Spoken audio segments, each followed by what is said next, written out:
Hello, j'espère que vous allez bien. Alors maintenant que je suis rentrée en France après 1 an et 4 mois et demi en Amérique latine, je vais pouvoir vous détailler un petit peu ce que j'avais dans mon sac à dos qui s'adapte aussi bien au pays chaud qu'au pays froid.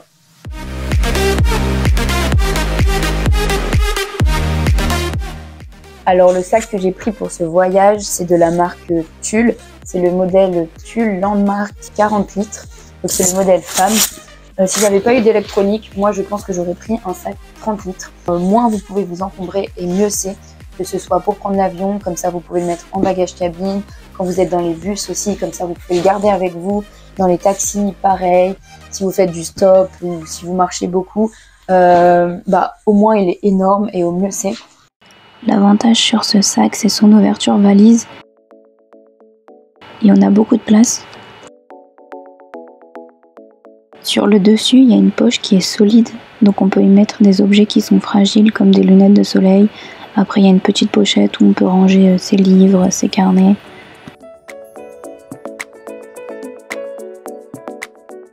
Sur l'un des côtés, on a une grande poche pour mettre son ordinateur. Et de l'autre côté, on a une poche pour mettre sa gourde.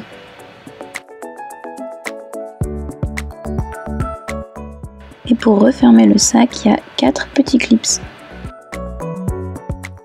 Le sac est top, il est très solide. En 1 an et demi, il n'a pas bougé.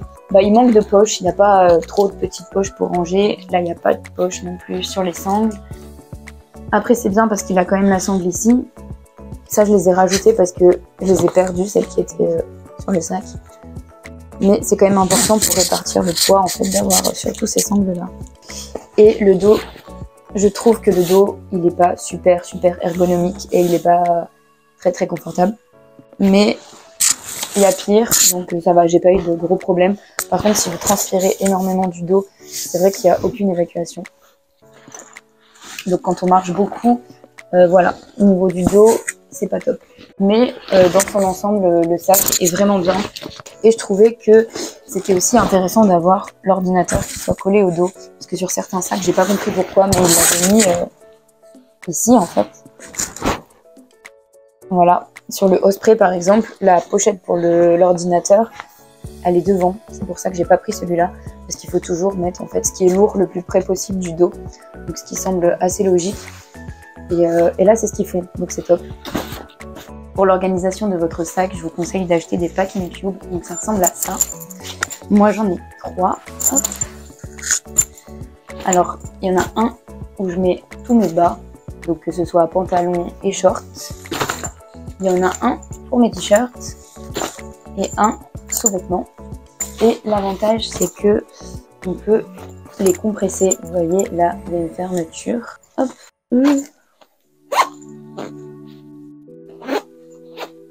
Hop.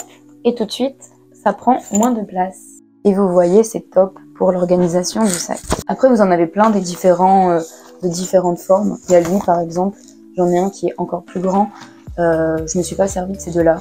Mais ils sont vraiment solides. Ils n'ont pas bougé pendant tout mon voyage. Et c'est cette marque-là. Voilà. Pour mes chaussures, je les ai mises dans cette pochette. Ce qui est pratique, c'est que c'est une pochette qui est imperméable. Donc même si les chaussures sont toutes sales, j'ai juste à nettoyer la pochette après. Et donc soit je la mets directement dans mon sac, soit je peux l'accrocher quand mon sac est plein, je l'accroche sur mon sac avec soit un mousqueton ou avec les accroches du sac directement. J'ai également une pochette pour l'électronique, hyper pratique. Maintenant, je vais vous montrer ce que j'ai dans chacun des compartiments. Donc, on commence par le compartiment des pantalons. J'ai tout roulé comme ça à l'intérieur. Dans ce compartiment, on a un legging en laine mérinos, super pratique pour s'en servir comme sous-couche quand il fait froid. J'ai aussi un legging noir en polaire que je mets assez souvent. J'ai un autre legging qui est plus léger et j'ai un bas de pyjama. J'avais pris un bas léger en toile que j'ai finalement changé par un pantalon du même style que j'ai acheté au Pérou. Après j'ai un short en jean taille haute, un autre short en matière un peu short de bain. Ça c'est pratique quand il va pleuvoir ou que c'est humide ou quoi. Et j'ai 2 shorts qui sont très fins et qui prennent quasiment pas de place. Ensuite on a le compartiment des t-shirts. Je les ai pas roulés mais je les ai pliés. Ici j'ai 4 t-shirts manches courtes tout simples, d'une couleur sobre. J'ai un t-shirt qui me sert de pyjama. Et pendant mon voyage, j'ai récupéré ou j'ai acheté des débardeurs. Et ce t-shirt manche longue en laine mérinos, je m'en sers comme sous-couche quand il fait froid. Et le petit compartiment avec les sous-vêtements. Alors, pour les sous-vêtements, j'ai 5 culottes en matière vraiment fine et qui sèchent très vite. J'ai une brassière, j'ai une paire de chaussettes hautes renforcées, un peu techniques pour les randonnées. J'ai une autre paire de chaussettes basses.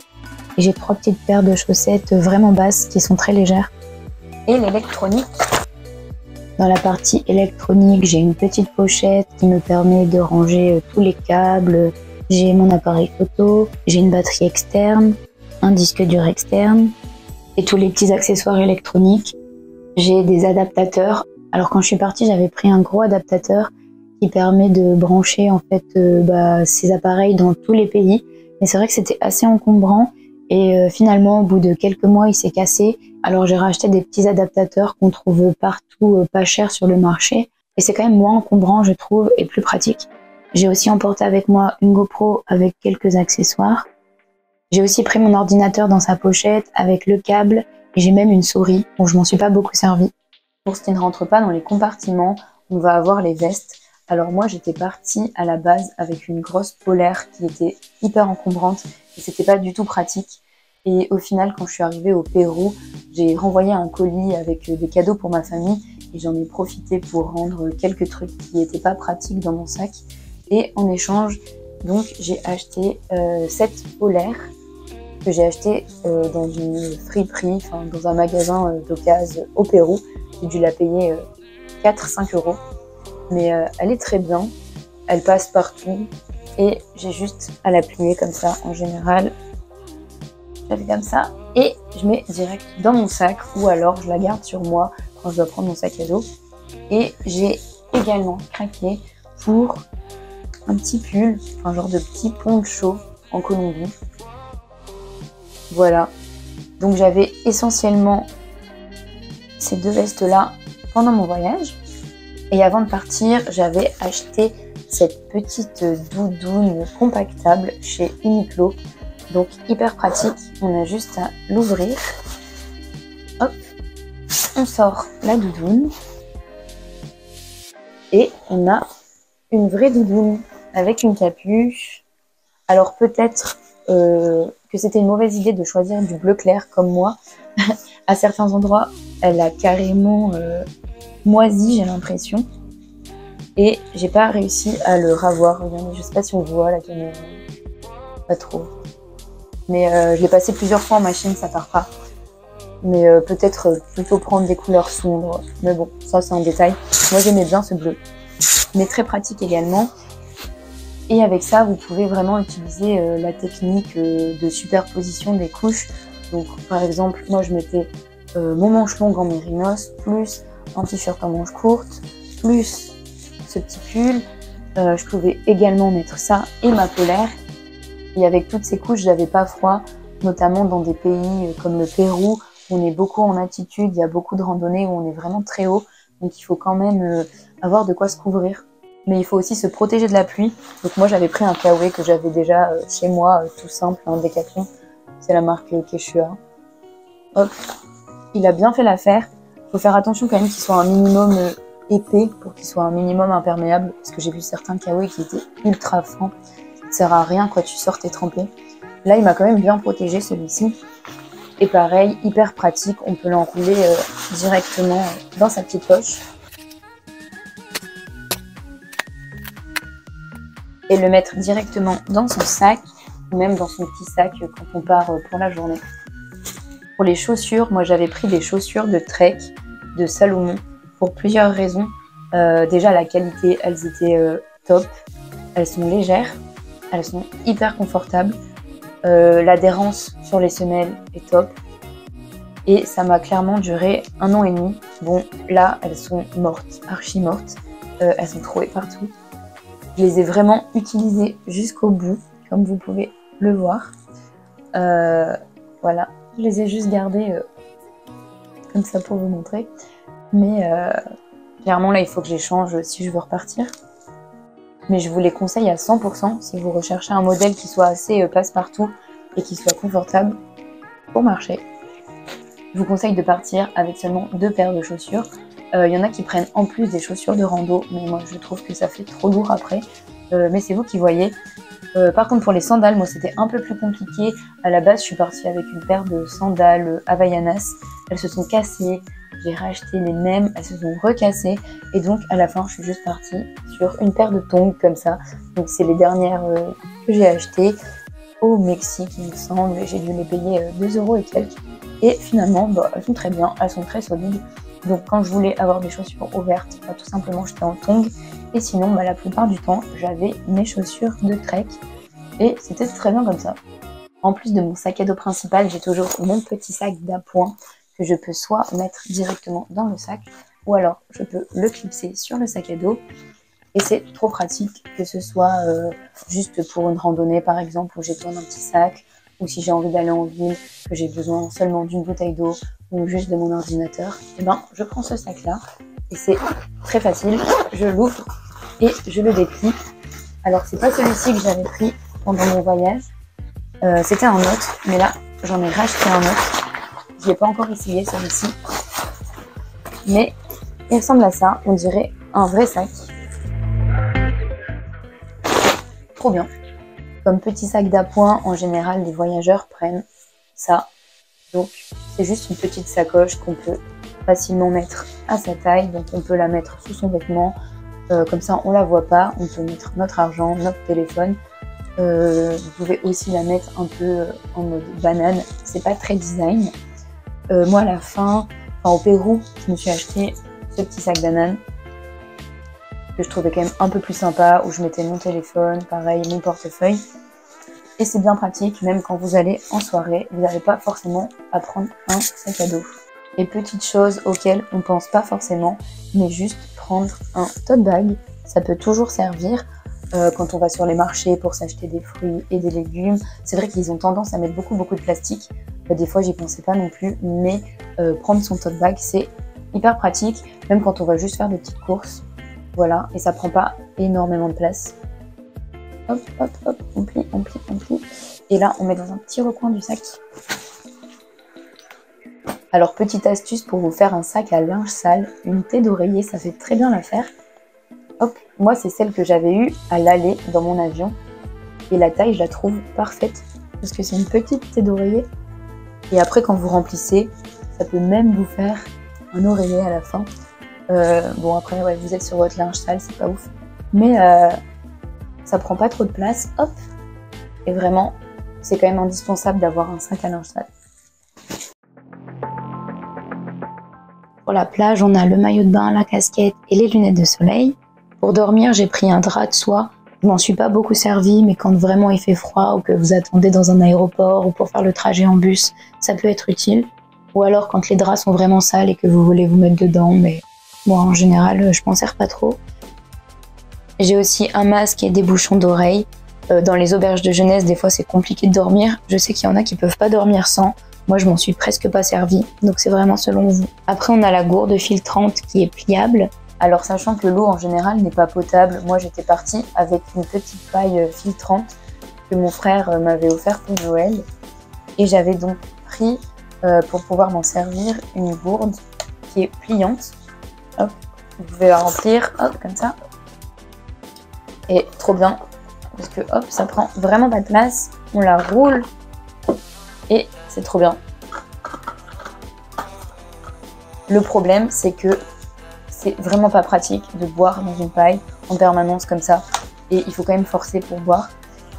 Donc, à la fin, j'avais acheté une gourde filtrante. Comme ça, j'ai directement la gourde et la filtration en même temps. J'ai galéré à en trouver une à l'étranger. J'ai fini par en trouver au Pérou dans un aéroport. Donc c'est mieux si vous arrivez à trouver une gourde avant de partir parce que c'est compliqué à trouver en voyage. La dernière que j'ai trouvée là, je ne l'ai pas encore testée, mais c'est la gourde de Decathlon qui en plus est beaucoup moins chère que les autres. Elle coûte 25 €. Et ce qui est super, c'est qu'en fait le filtre il prend pas toute la bouteille. Moi dans mon ancienne gourde filtrante, le filtre était énorme Mais là, ce qui est cool, c'est que c'est aussi une gourde qui est pliante. Donc, ce que je trouve bizarre, c'est qu'il n'y a pas de bouton pour enlever l'air comme sur les autres gourdes pliantes. C'est pas incroyable ça. Donc, en fait, vous avez le filtre qui est là. Vous avez ça là. Hop. Et vous pouvez directement plier la bouteille. Et là, l'avantage, c'est qu'on perd vraiment pas de place quand on s'en sert pas. Donc c'est top. Je verrai bien ce que ça vaut. Voilà. J'ai également un bol pliable avec un couvercle. C'est toujours utile quand on fait à manger et qu'on veut garder quelques restes ou même pour partir à la journée en rando. Avec donc sa petite cuillère fourchette pliable et son couteau en plastique. La trousse de toilette. Alors moi j'adore cette trousse de toilette. Elle est trop pratique. C'est la marque Mammouth. Parce que en fait on peut la déplier et vous avez un petit crochet, hop, pour la mettre où vous voulez. Et ce que je trouve sympa, c'est qu'on n'a pas vraiment de chez soi, on n'a pas de salle de bain, rien du tout. Et avec ça, et ben quand vous avez une salle de bain, une douche ou quoi, vous arrivez, vous avez juste à clipser et là, hop, vous avez toute votre petite vie à portée de main. C'est plutôt sympa.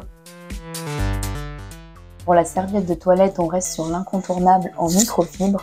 Ça prend quand même beaucoup moins de place. Alors moi, j'avais pas pris celle-ci pour voyager, j'en avais une autre que j'ai tout simplement égarée pendant mon voyage. Mais bon, ça c'est pour vous montrer. Celle-là, je la trouve trop grande. Moi, j'en avais pris une comme ça que j'avais découpée parce que ça sert à rien d'avoir un truc qui fait 2 mètres. C'est juste pour te sécher et ça prend quand même pas mal de place dans un sac. Donc voilà, je vous conseille d'en prendre une et de découper la taille qu'il vous faut. Et pour mes règles, j'ai choisi de prendre une culotte lavable et 3 serviettes lavables de différentes tailles. On a la trousse à médicaments. Une petite lampe frontale, ça peut toujours servir, que ce soit pour faire une randonnée ou même dans l'auberge de jeunesse quand c'est mal éclairé. 2 petits cadenas. Moi, je m'en suis servi que de 1, mais c'est toujours utile, soit si vous voulez verrouiller votre sac ou alors surtout pour les casiers dans les auberges de jeunesse. Pour la carte bancaire, j'ai toujours un petit étui super fin que je peux mettre partout, donc très pratique aussi. Un petit porte-monnaie où là je mets toutes les pièces et les billets. Un petit bouquin avec soi. Une petite pochette où on peut ranger des bricoles ou des papiers qu'on veut garder. Un petit carnet. Bon, moi je suis fan des carnets, donc j'ai 3 petits carnets. Et après j'ai une pochette où je mets toutes les conneries ou des trucs comme ça. Des trucs que je veux garder. Là par exemple, très important, un petit kit de couture. Hop, trop mignon, avec des aiguilles, du fil, hop. Et ça sert toujours si on a un trou ou si on veut recoudre un bouton ou quoi que ce soit. Et ça prend quand même un peu de place, mais bon. Voilà. Et j'allais oublier, mais hyper important, la petite pochette de protection avec le passeport à l'intérieur, avec certaines photocopies de documents, carnet de vaccination de la fièvre jaune. Et vous pouvez aussi rajouter des photos d'identité, ça peut toujours servir. Pense à prendre également une housse pour protéger ton sac. Alors là, c'est une petite housse que je pouvais ranger facilement. Ça sert toujours pour mettre dans les transports tout simplement ou quand il pleut et que tu veux pas que ton sac soit trempé. Alors sachant que mon sac faisait entre 12 et 13 kg, ce qui est normalement trop lourd parce que le sac doit peser entre 15 et 20% de votre poids du corps. Moi c'était quelques kilos en trop là, mais j'ai pas eu le choix parce que avec l'électronique, le sac est vite lourd. Si j'avais eu que les vêtements, j'aurais été largement en dessous de 10 kg. Mais après, c'est un choix. J'ai pas forcément eu de difficultés pour porter mon sac. J'ai pas forcément eu mal au dos. Mais ça dépend de chacun. Essayez de faire au plus léger, mais aussi avec ce que vous voulez emporter.